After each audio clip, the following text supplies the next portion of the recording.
Bem, meus amigos, sejam bem-vindos. Funda 3, terça-feira, altura para falarmos aqui um bocadinho de basquetebol. Temos aí algumas coisinhas para falar, mais positivas do que as da semana passada e, portanto, vamos olhar aí para algumas coisas que estão a correr bem. Ricardo, como é que estás? Eu estou bem, tu estás desejoso que chegue o Natal, sei que és alguém que aprecia bastante o Natal, não é? Sim, eu gosto muito do Natal, é a minha altura favorita do ano. E vou aos Estados Unidos nesta altura de propósito para poder ver, não é de propósito, mas... Ver os Pelicans com os Nets no Não, Natal. sim, também vou, mas é para ver a árvore de Natal do Rockefeller. A sério? Nós, quando combinámos, queríamos ir nesta altura de Natal por causa das iluminações de Natal. Uau, excelente. Entretanto, vi excelente. as temperaturas e se calhar Sim. já me arrependi, mas é o que é. A vida é feita de desafios. Tiveste este fim de semana aqui o acender de luzes na Praça do Comércio e vais para os Estados Unidos Nem gastar sei dinheiro do que é para que quê? estás a falar. Nem sei, não sei. Eu, para mim, tudo o que é Aveiro para baixo é... Não, Coimbra para baixo, vá. É o quê? É mistério Diz lá, para mim. diz lá. É mistério para mim, é mistério. Não, são coisas... Praça do Comércio, é uma praça onde há comércio, é isso? É isso?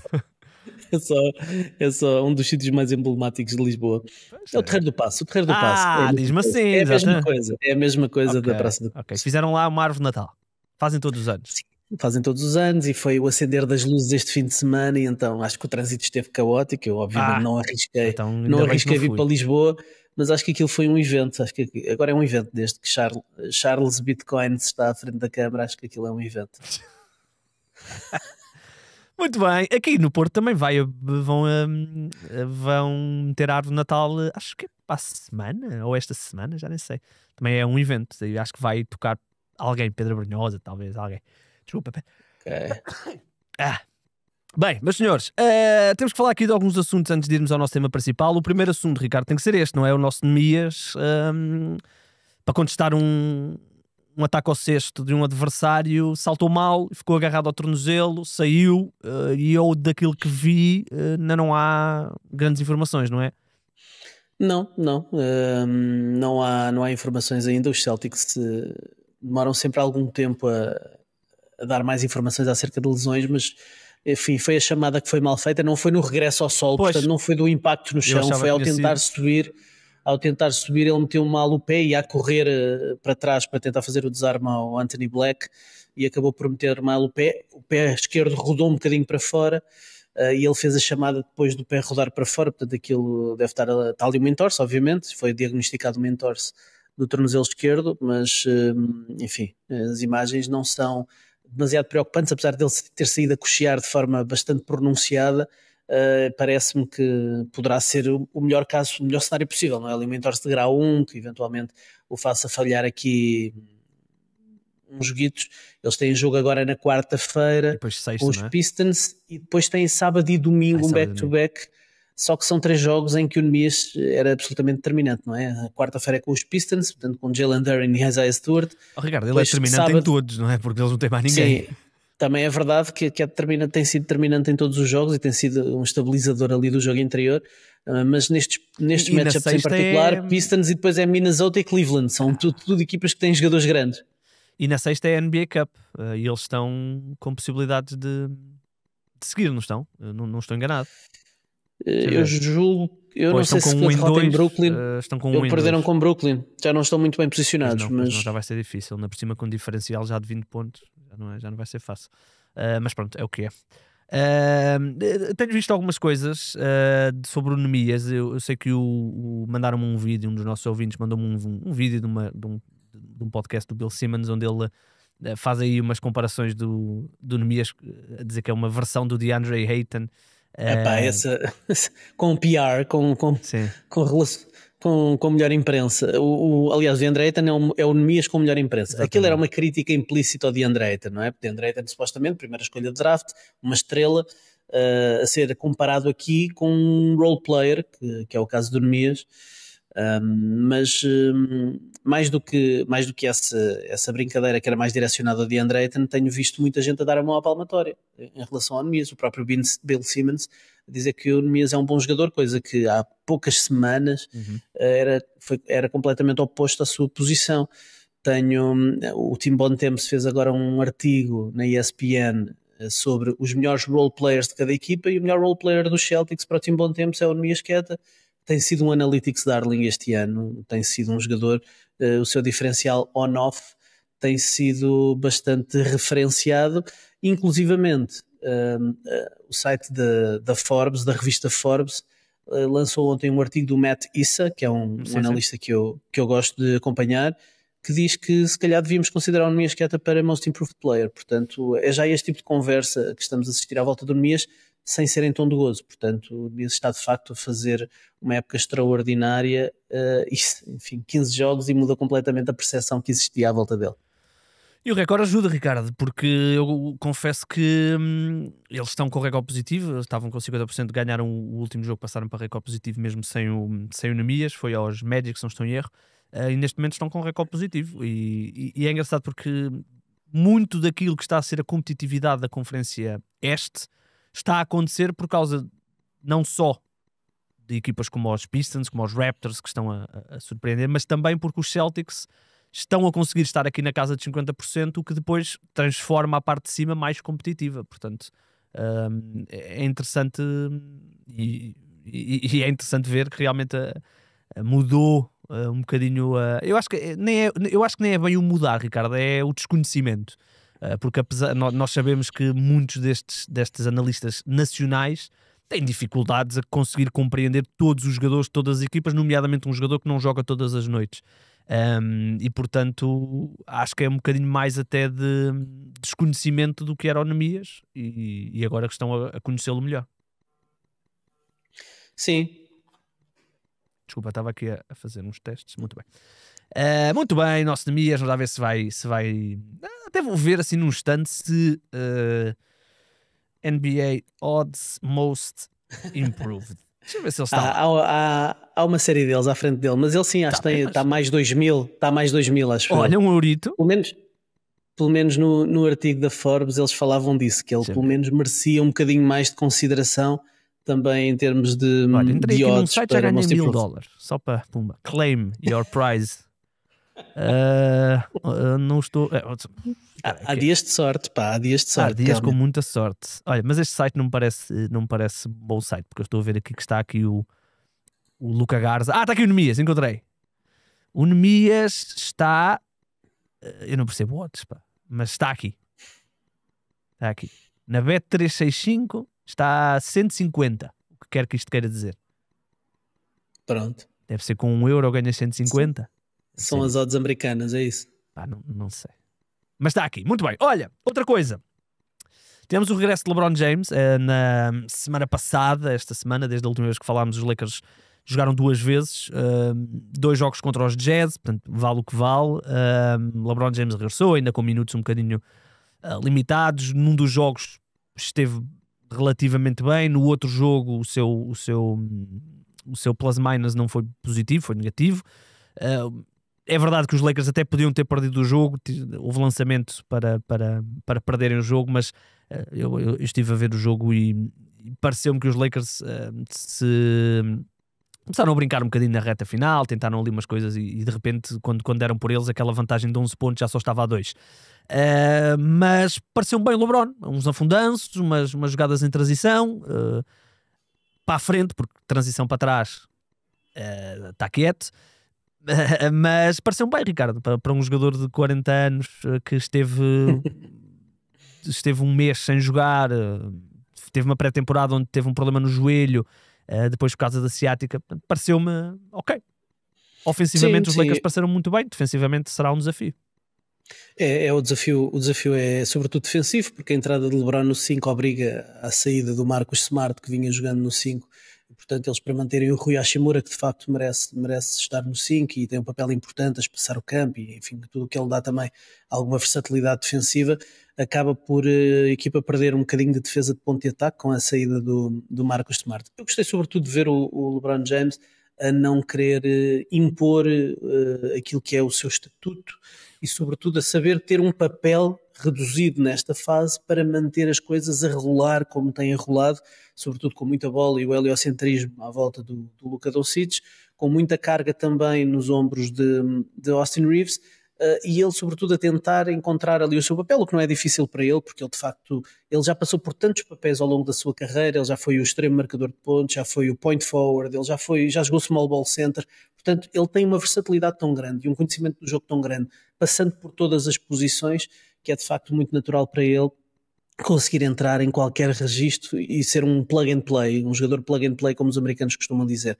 No caso dele, a postear muitas vezes, a tentar criar a partir do poste baixo, a tentar criar a partir dos cotovelos, através do passe, e como não é o jogador que agora tem a bola na mão a driblar, o tempo que a bola está na mão dele é reduzido bastante. No ano passado ele tinha a bola em média 5 minutos por jogo, 5 minutos e meio, quase 6 minutos por jogo, e neste arranque desta temporada está com cerca de 3 minutos por jogo com a bola na mão. Está transformado num conector, ele recebe a bola e de imediato dá continuidades e a equipa ganha em ter um conector chamado LeBron James. Quer dizer, é o melhor marcador da história do jogo, mas há muita gente que diz que se calhar o seu maior skill nem sequer é marcar pontos, é ser um bom passador e um jogador que entende o jogo. E, portanto, adicionarem o LeBron James como conector é um passo para o ataque dos Lakers ser ainda mais evoluído. Como dizias, a defesa será o grande desafio, mas aí o trabalho do J.J. Redick, depois de um ano de experiência, terá que ser este ano testado ainda mais e vamos ver se ele consegue montar uma equipa defensivamente competente. Sim, a saída do Smart do 5 representa um problema, a defesa de ponto de ataque. Porém, parece-me que, contrariamente àquilo que eu imaginava que o J.J. Redick, ou que eu imagino que vai ser a carreira do J.J. Redick daqui para a frente, eu acho que os Lakers vão ser muito mais uma equipa que vai viver do ataque. E é engraçado porque em praticamente toda a estadia do LeBron James em Los Angeles, e já é, se não estou em erro, a maior estadia dele numa equipa consecutiva, ou é a segunda, atrás da primeira de Cleveland, talvez. Os Lakers sempre foram uma equipa que viveu da defesa e da transição e dos lances livres, e vão continuar a viver dos lances livres, porque Luka, LeBron, Austin Reeves são jogadores que vão trabalhar nisso. Mas enquanto com Anthony Davis os grandes problemas eram ofensivos, era a falta de variabilidade no ataque, era prolongarem os seus ataques para depois não terem bons lançamentos. Havia uma série de coisas que eram típicas de uma equipa que tinha LeBron James e Anthony Davis.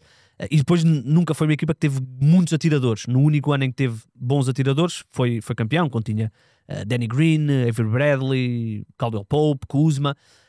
Mas depois a seguir a isso, com a troca do Russell Westbrook, isso caiu um bocadinho, para ser simpático. Mas este ano parece-me que vão ser uma equipa que vai ter que viver do ataque, porque e eu gostei já deu para ver as rotações, não é? Portanto, Austin Reeves e LeBron James estão juntos nos minutos sem Luka Doncic nos minutos sem LeBron e sem Anthony Reeves está sozinho com DeAndre Ayton. Portanto, são estes os pares da equipa e portanto parece-me interessante. E quando estão os três juntos, já falaste da questão dele ser conector, e há aqui, Ricardo, com o Rui Hachimura a espaçar, com DeAndre Ayton também a conseguir estar um bocadinho mais afastado do cesto. Não é um lançador de 3 pontos, nem queremos isso, mas há aqui o blueprint de um ataque que pode ser realmente demolidor, porque são muitos ball handlers, é muito difícil às defesas conseguirem ter 3 defensores de ponto de ataque para te pararem LeBron, Austin Reeves, Luka Doncic, pick and roll, pick and pop, espaçamento, penetração. É muito difícil às defesas terem soluções para isto tudo. Portanto, há aqui um blueprint de um ataque poderoso que pode depois mitigar o lado defensivo. Sim. Terá que passar por aí. A equipa dos Lakers terá que ser sempre a equipa que marca mais pontos do que o adversário, porque até do ponto de vista morfológico, os corpos não ajudam, porque são 4 power forwards que estão ali, ou são 3 power forwards, não é?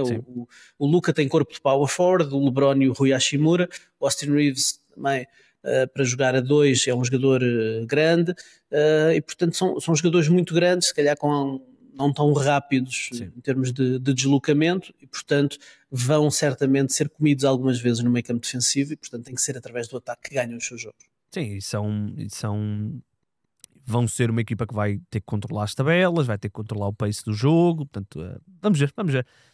os Lakers não vão jogar sempre contra os Jazz, portanto os testes mais difíceis vão começar agora. Hoje já tem um jogo importante onde podem basicamente carimbar a passagem na NBA Cup.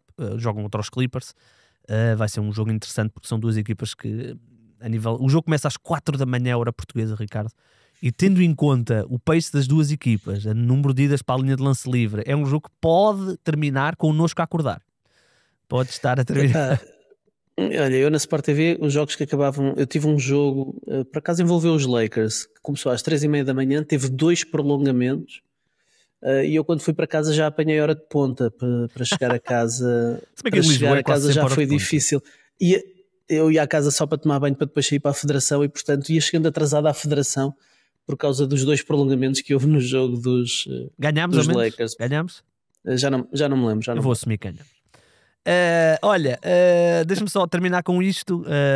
Os Kings anunciaram que o Domantas Sabonis está com um problema no menisco. Eu acho que está-se a encaminhar para Sabonis não calçar mais esta temporada, não é, Ricardo? Porque não há grande... E sobretudo depois terem sido reportes de que eles estão em modo rebuild total e que todos os jogadores estão disponíveis, à exceção do Keegan Murray e do Nick Clifford, que foi o jogador que escolheram este ano na primeira ronda.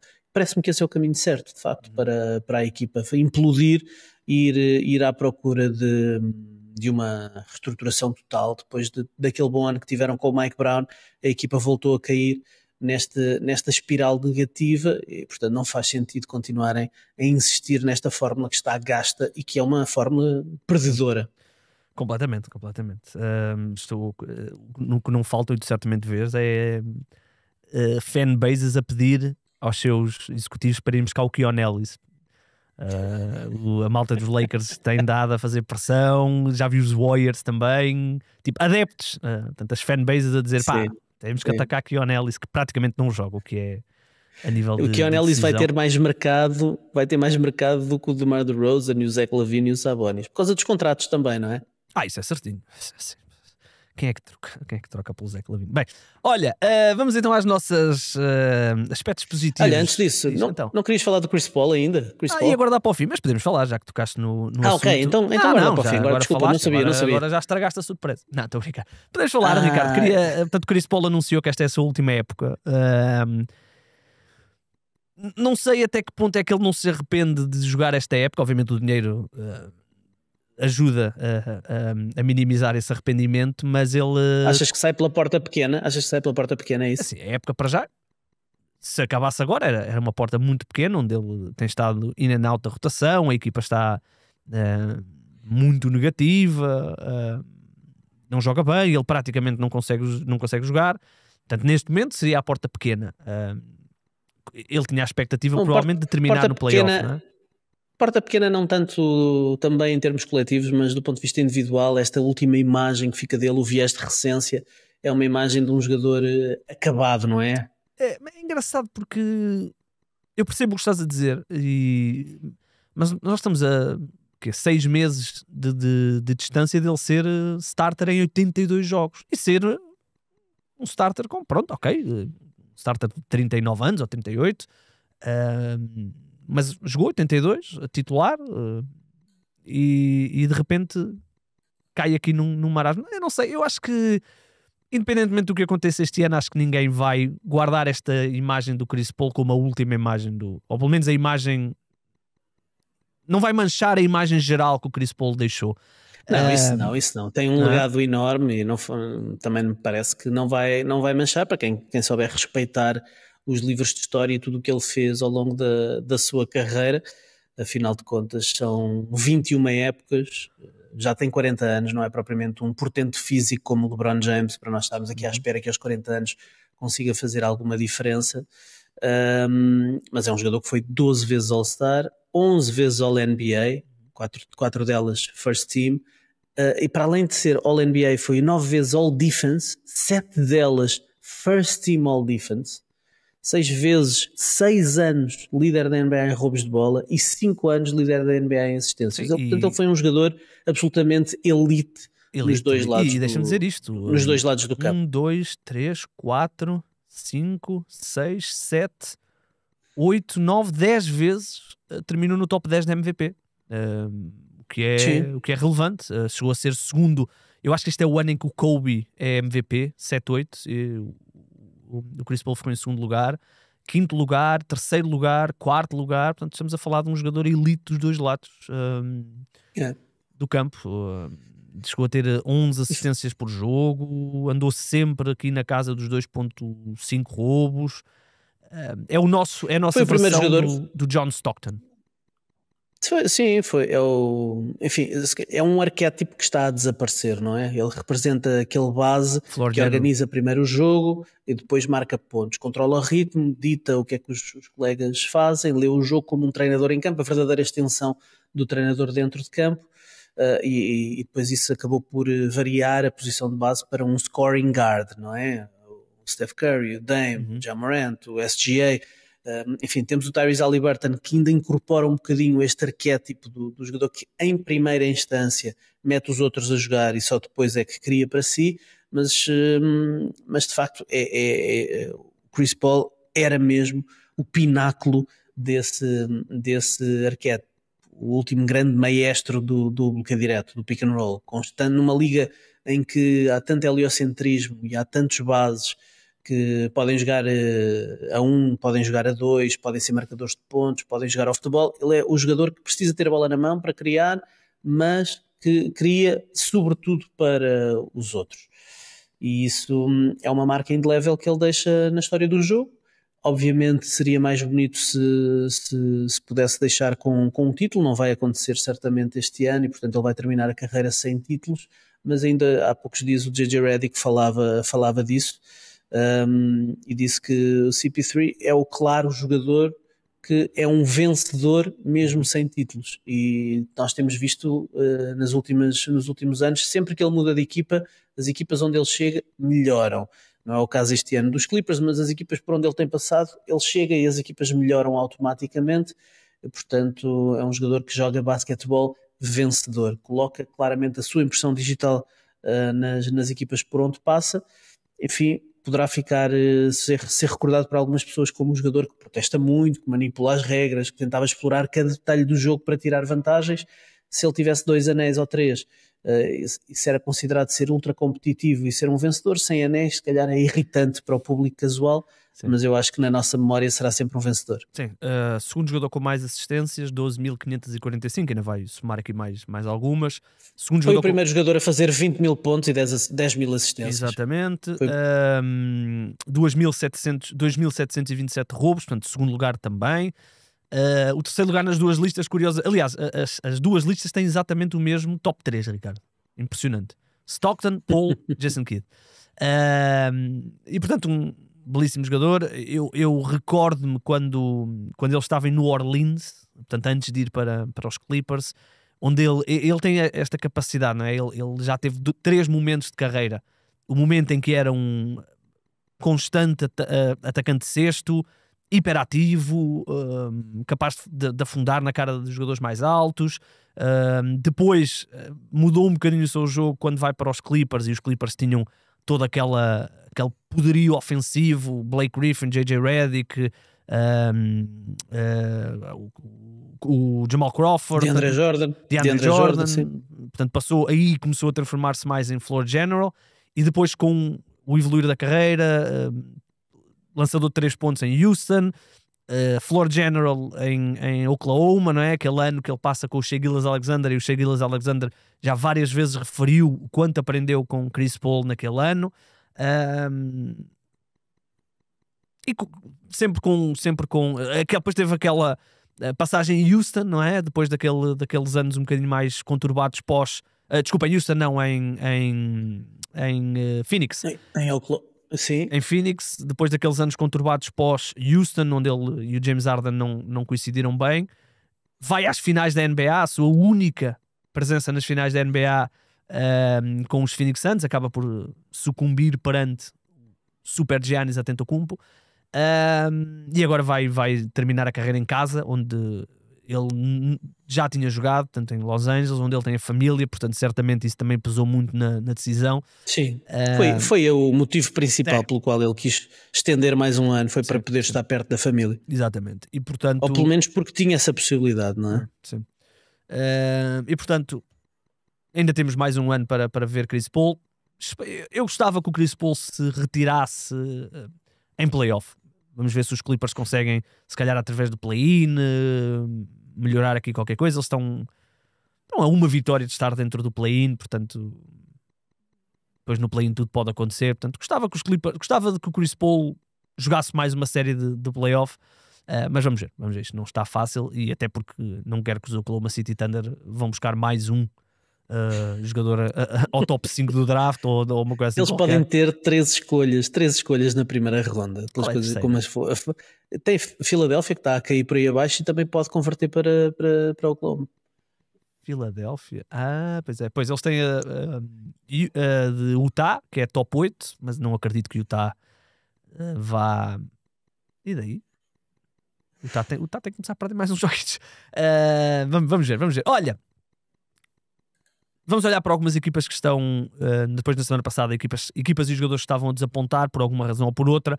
Vamos fazer agora o reverso da medalha, equipas que estão a surpreender por uma razão ou por outra, e jogadores também nesse sentido. Há aqui algumas equipas, basta olhar para as standings e há logo ali Detroit, Toronto, então absurdo. Há logo equipas Phoenix, há logo equipas que saltam à vista, mas vamos aqui mergulhar um bocadinho em porque é que isso está a acontecer, que trends é que estamos a ver, e depois eu também tenho aqui alguns jogadores. Ricardo, cedo-te o palco para a primeira equipa.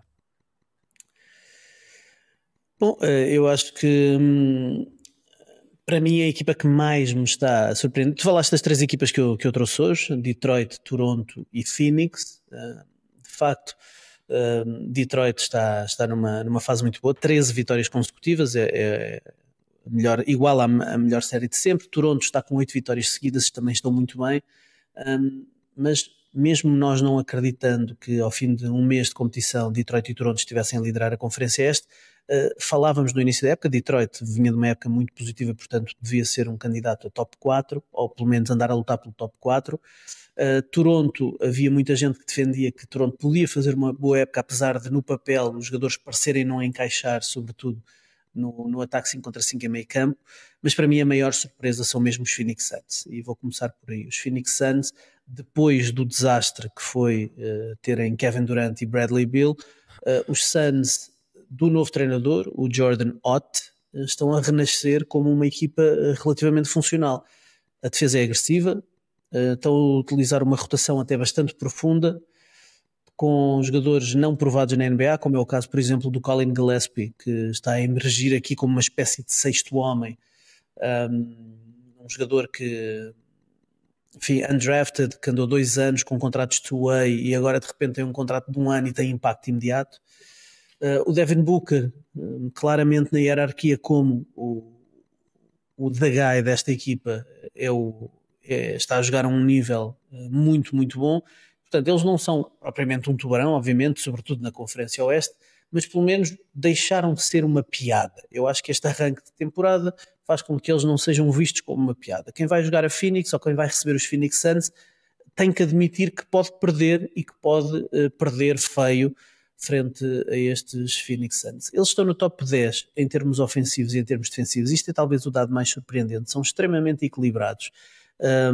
É uma equipa que tem um net rating bastante positivo e é uma das poucas equipas então que consegue estar a ter bons desempenhos nos 2 lados do campo, com uma identidade também muito definida. Como têm vários jogadores não provados na NBA ou jogadores mal vistos, como por exemplo o Dylan Brooks, é uma equipa, e o Matt Ishbia, e temos que lhe dar esse crédito no início da época, o dono da equipa, ele disse explicitamente que queria ter uma equipa com grit, com determinação, com ética de trabalho, com o grit and grind, e parece-me que o Jordan Ott, o treinador que ele escolheu para pôr em prática essa ideia, está a conseguir concretizar. É uma defesa muito agressiva, que força muitos turnovers, muita agressividade na defesa do ponto de ataque.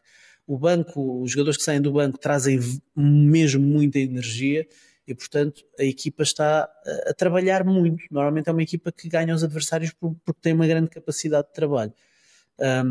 Com alguns nomes que aqui saltam à vista. Obviamente o Devin Booker volta a jogar a um nível, não sei se All-NBA, mas de facto a um nível muito, muito bom, e a estrutura foi montada para rodear o Devin Booker com grandes defensores, mas também com shooting, com lançamento suficiente para ele poder operar com a bola na mão.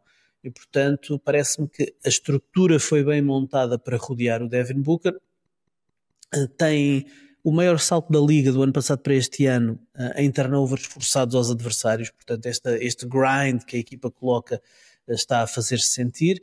E talvez a imagem de marca desta equipa seja mesmo o Dillon Brooks, nona temporada que na é um NBA. dos meus jogadores. Nona temporada da NBA, talvez o melhor contexto da carreira, que ainda por cima tem luz verde para atacar, e este ano está a fazê-lo com particular eficiência. É talvez a terceira equipa da década que ele ajuda a reconstruir em termos de reputação competitiva, depois dos Grizzlies e dos Rockets, agora estes Phoenix Suns, e portanto parece que há aqui claramente o Dillon Brooks começa a ser visto na NBA como uma espécie de ativo cultural, alguém que acrescenta uma cultura, ou que vem para definir uma cultura, a cultura da agressividade defensiva, a cultura do vilão que vem para ser muitas vezes o alvo do gozo dos adversários, das picardias dos adversários, mas que vem trazer a tal identidade que as equipas precisam, e por isso é normal que muitas vezes ouçamos dizer que o Dillon Brooks é aquele jogador que toda a gente odeia, exceto os colegas de equipa. E ele vem para aqui de facto para definir essa identidade. Deixa-me já, porque é um dos meus jogadores, é um dos jogadores que eu tinha aqui para como surpresa. Ele está a marcar 22 pontos por jogo, Ricardo. Eu nunca imaginei que o Dillon Brooks conseguisse, numa equipa competitiva, marcar 22 pontos por jogo. E mantém, e aliás, defensor de ponto de ataque, é sempre ele.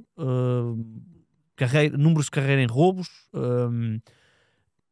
A percentagem do lançamento de 3 pontos, 33%, não é boa, mas, e atenção, é o máximo de tentativas da carreira, 8, mas ele depois está a compensar com os lançamentos muito eficientes de 2 pontos. Ataques ao cesto, que é uma coisa que ele não fazia praticamente, shots at the rim, e mesmo mid-range ele está a lançar muito bem. Portanto, está a compensar o lançamento de 3 pontos, que pronto, 33% não é uma média por aí além. Por exemplo, no ano passado ele lançou quase 40%. Mas depois está a compensar numa forma de atacar muito mais agressiva que não costumava. O Dillon Brooks era um jogador que normalmente tentava lançamentos contestados, que é uma coisa que ele não está a tentar. Eu estou a ver aqui os shooting splits dele e há muito poucos lançamentos onde os adversários estão na cara dele, portanto ele não está a tentar lançamentos contestados, está a lançar os lançamentos que tem de lançar, e isso era um problema que ele tinha especialmente em Memphis. E portanto está a trabalhar nisso. É um jogador que estou aqui a ver, por exemplo, não está a exagerar no drible, que era uma coisa que ele também tinha um problema. Portanto está aqui a integrar-se dentro de uma equipa onde ele tem um papel realmente muito importante, o papel do defensor de ponto de ataque, ataque ao cesto e lançamentos de 3 pontos wide open construídos pelos colegas. E a 22 pontos é realmente impressionante, e vamos ver a nível até de Most Improved se não vai estar aqui também na conversa, porque é realmente um ano de redenção para o Dillon Brooks, e é um dos meus jogadores que eu tinha aqui. Há aqui mais alguns dados, mas não são dados aqui de grande relevo, mas está a lançar muito bem, por exemplo, em catch and shoot, está a lançar bem, e portanto faz parte desta reconstrução, na reabilitação daquilo que se acha de Houston, que tu falaste bem, já não são uma piada, e Dillon Brooks ajuda bastante a isso, porque ele é um jogador que, se tu não fores com o máximo de competitividade para os jogos contra ele, ele vai-te humilhar. E acaba por responsabilizar os colegas também, não é? Tu, obviamente, não vais andar com aquele nível de intensidade, não é? Ele ainda ontem deu o encosto ao Steven Adams, atirou o Steven Adams ao chão. Sim, mas o Steven Adams também foi rasteirado.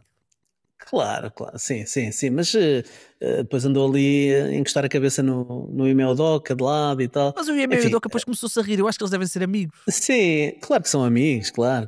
Aquilo foi uma picardia com algumas privates ali pelo meio, claro que sim. Mas é assim, Phoenix não vai ganhar o título, obviamente, mas parece finalmente terem tomado algumas decisões corretas, que era uma coisa que nós no ano passado não estávamos a dizer. Isto era um churrilho de más decisões.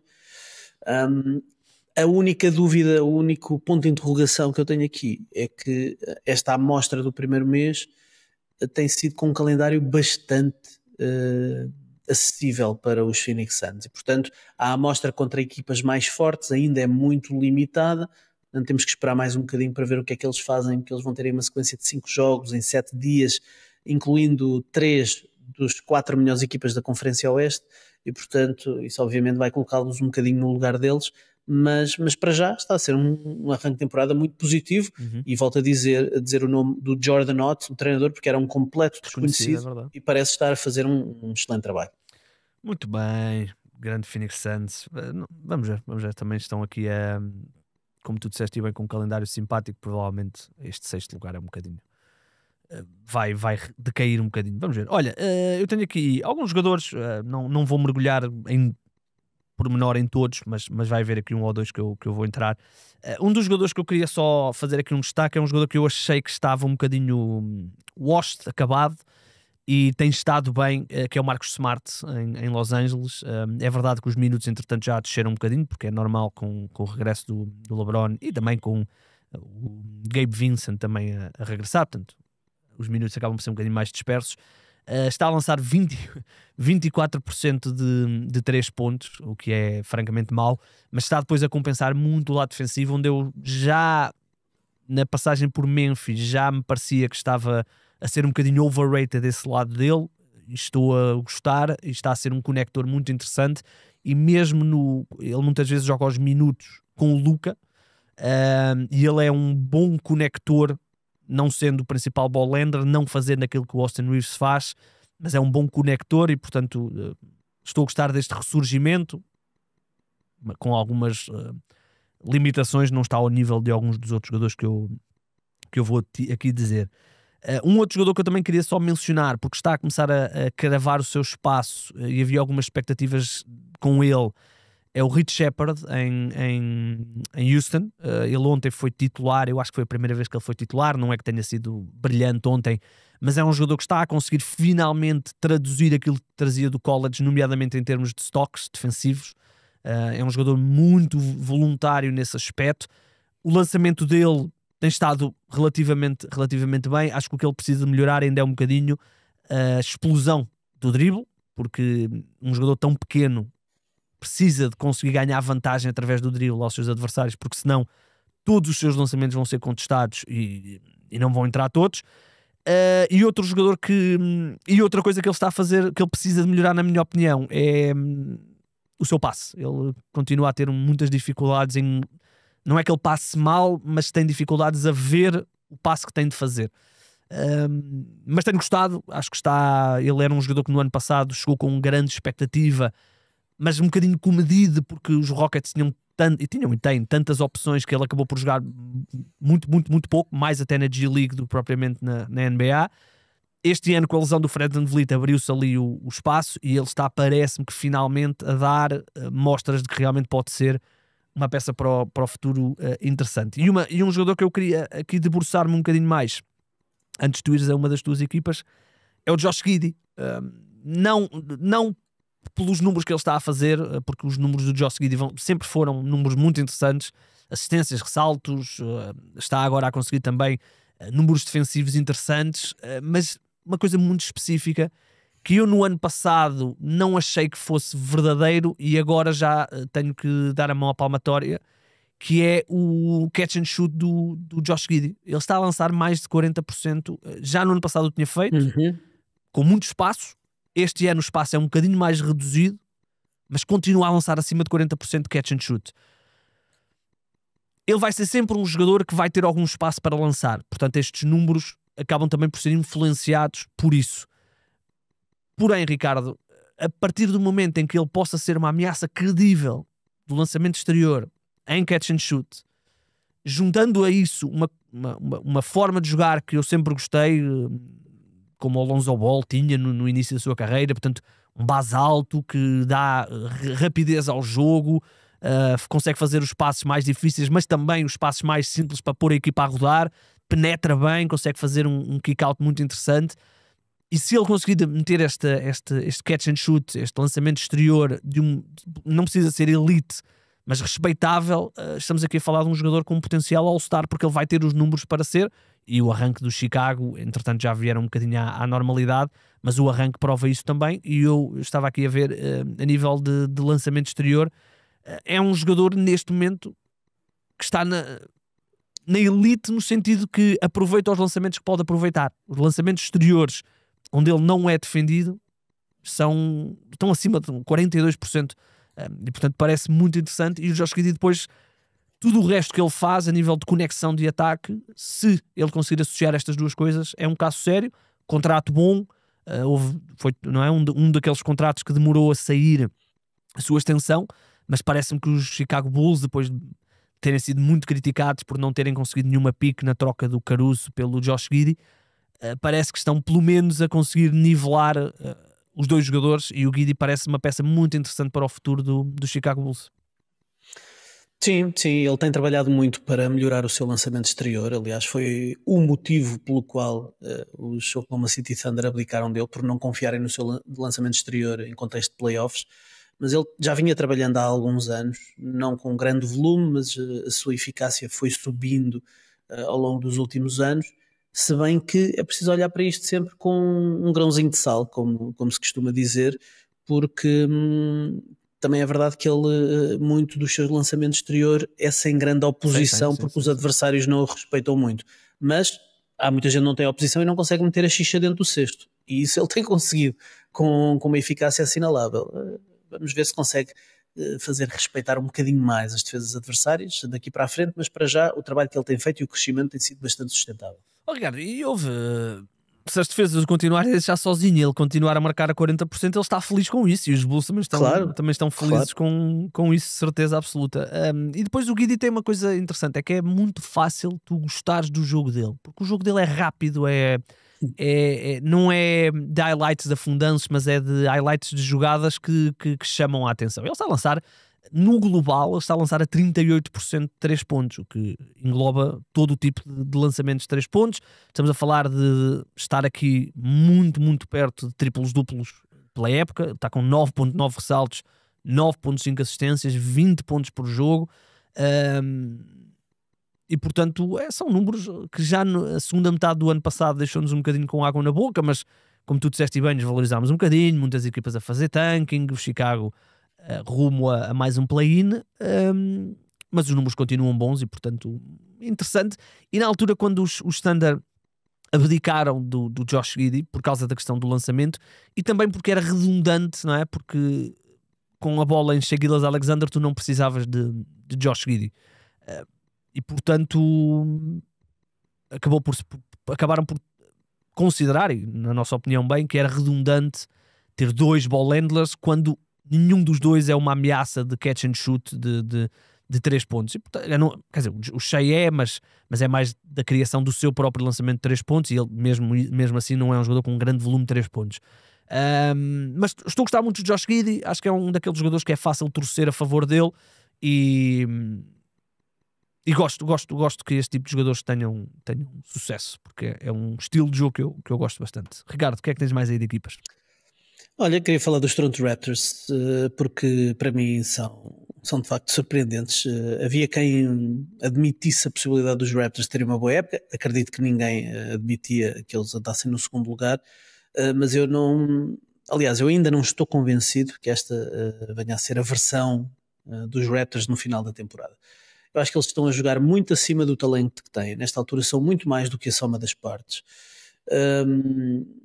Têm uma identidade bem definida, uma rotação bem definida, e parece que toda a gente está a comprar a ideia do treinador. Agora, se isto é sustentável ou não, ou se isto é o facto de eles estarem a capitalizar muito ao nível do lançamento de 3 pontos e de terem um calendário simpático neste início da época, é possível que seja, mas enfim, a época há de colocá-los no lugar certo, mas o que estão a fazer é incrível. 11 vitórias nos últimos 12 jogos, 8 consecutivas, segundo lugar na Conferência Este, são os únicos apurados para os quartos de final da NBA Cup. Têm um bom registro contra equipas boas da sua conferência, 5-1 frente às equipas com registro positivo. têm o 5º melhor ataque da NBA, estão prestes a entrar no top 10 das melhores defesas, são 11º e, sobretudo, Não, Ricardo, estão isto já foi atualizado. Está desatualizado. Eles já são a 7ª melhor defesa e Então, são o repara, 6º melhor ataque. Pronto, estão no top 7 em termos ofensivos e defensivos. Eu de facto tinha visto isto, tinha recolhido estes dados ontem à noite e esqueci-me de atualizar esta manhã. Mas em meio campo, em half court, eles são top 3. E isto para mim é que é a grande surpresa destes Raptors de início de temporada, porque é uma equipa, sobretudo o 5 inicial, que no papel parecia não encaixar. Não tem grandes atiradores, à exceção do R.J. Barrett, muitos jogadores que precisam ter a bola na mão para construir, o Brandon Ingram, o Emmanuel Quickley, Scottie Barnes, basicamente 3 jogadores. O próprio R.J. Barrett também precisa, embora possa jogar off the ball, mas também é verdade que esta equipa tem tido um banco extremamente que contribui bastante para o sucesso da equipa. O Jamal Shead a defender o ponto de ataque, o Sandro Mamukelashvili, um jogador que está a fazer uma época incrível, o Jacoby Walters está a entrar bem, o Grady Dick, um jogador que contribui todas as noites, e portanto mesmo nas noites em que o 5 inicial tem um net rating negativo, e tem sido várias, o banco tem compensado contra as segundas unidades adversárias. É uma equipa que tem um dado que para mim é absolutamente surpreendente, que eu julgo que são ainda top 3 da liga em assistências. 30 assistências por jogo. 30 assistências por jogo. Para uma equipa que tem tantos jogadores em que a bola cola nas suas mãos para criar, isto para mim é o dado mais evidente. Eles estão no top 10 das equipas da Assist Turnover Ratio, são top 10 em potencial assistências, e isto acaba por justificar um bocadinho do sucesso desta equipa. Acho que há aqui uma espécie de Rajakovic Ball com a ajuda da Mary Andrade. Exatamente. Com a ajuda da Mary Andrade.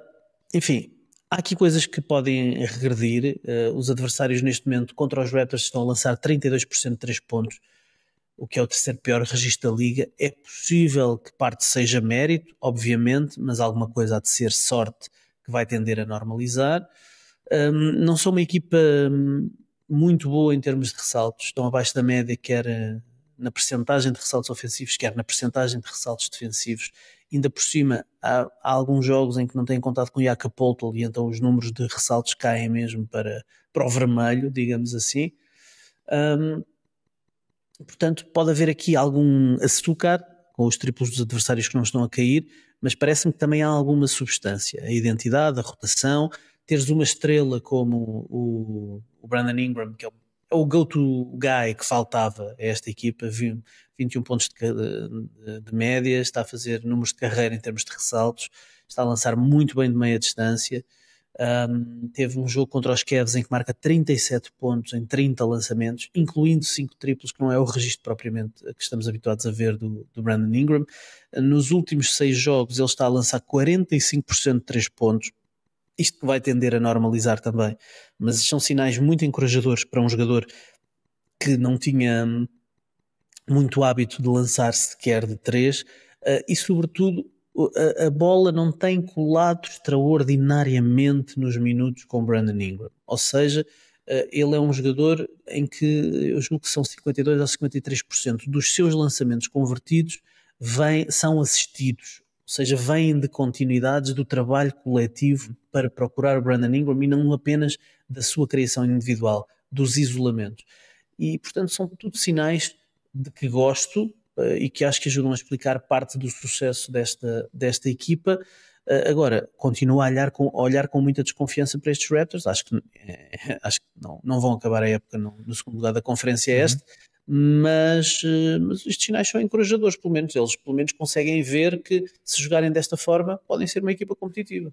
E é engraçado, há aqui 2 dados que tu não destacaste e que eu destaco, porque um deles mostra o estilo de jogo desta equipa, e porque é que eu acho, tal como tu, que eles não vão terminar provavelmente no top 5 do Oeste.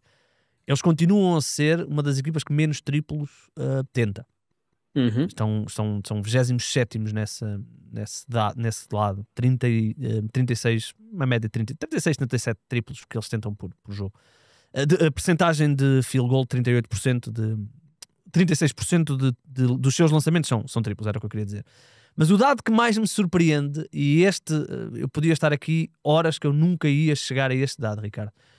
Eles são a equipa que marca que mais pontos em percentagem dos seus pontos são em fast break. 17% de todos os seus pontos Sim, são em fast break. verdade. Isto é, se me dissesse uma equipa que tem Brandon Ingram, RJ Barrett, Jakob Poeltl, e até o próprio o Quickly não, que é um jogo que gosta de atacar downhill, mas depois também não são uma equipa que provoca muitos turnovers. O que é que isto significa? Eles assim que ganham ressaltos disparam logo. Porquê? Porque 4 dos 5 jogadores do 5 podem sair em transição. Exatamente. À exceção do Jakob Poeltl, todos os outros podem ganhar o ressalto e sair em transição. E isto depois está, Ricardo, depois está influencia... Eles tenham menos turnovers, têm que jogar menos em 5 contra 5 em meio campo, o que lhes interessa, tendo em conta o perfil dos seus jogadores, e são a equipa da NBA, pelo menos eram há poucos dias, a equipa que liderava em pontos marcados em contra-ataques, o que era 21, 22 pontos em contra-ataque de média.